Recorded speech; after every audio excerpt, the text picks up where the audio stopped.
টলিউডে হঠাৎ করেই নেমে এসেছে শোক, ক্ষোভ আর রহস্যে ঘেরা এক অস্বস্তিকর পরিবেশ। রাহুল অরুণোদয় বন্দ্যোপাধ্যায়ের আকস্মিক মৃত্যুর খবর ছড়িয়ে পড়তেই স্টুডিও পাড়া থেকে সামাজিক যোগাযোগ মাধ্যম সবখানেই শুরু হয়েছে তীব্র প্রতিক্রিয়া। অনেকেই বলছেন এটা শুধু একজন শিল্পীর মৃত্যু নয়, এটা নিরাপত্তা ও স্বচ্ছতার প্রশ্ন।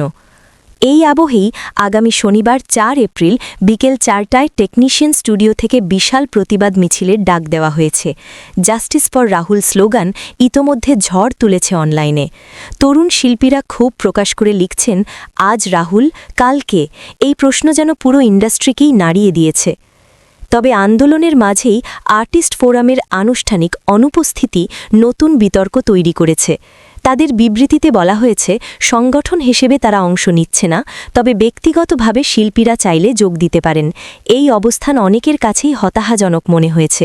কেউ কেউ বলছেন, এমন সময় নিরপেক্ষ থাকা মানে নীরবতা দিয়ে অন্যায়কে শক্তি দেওয়া। অন্যদিকে কয়েকজন পরিচিত শিল্পী সরাসরি ক্ষোভ প্রকাশ করেছেন। তাদের বক্তব্য, একজন সহকর্মীর মৃত্যু নিয়ে প্রশ্ন উঠলে পুরো ইন্ডাস্ট্রির একসঙ্গে দাঁড়ানো উচিত। অনেকেই সন্দেহ করছেন ঘটনার প্রকৃত তথ্য আড়াল করা হচ্ছে, ফলে উত্তেজনা আরও বাড়ছে। স্টুডিও পাড়ায় এখন একটাই আলোচনা, শনিবারের মিছিল কতটা বড় হবে। কেউ বলছেন এটি টলিউডের ইতিহাসে অন্যতম বড় প্রতিবাদ হতে পারে, আবার কেউ মনে করছেন ফোরামের অনুপস্থিতি আন্দোলনকে দুর্বল করতে পারে। তবে একটি বিষয় স্পষ্ট, শিল্পীদের মধ্যে ক্ষোভ জমছে আর আবেগ তুঙ্গে।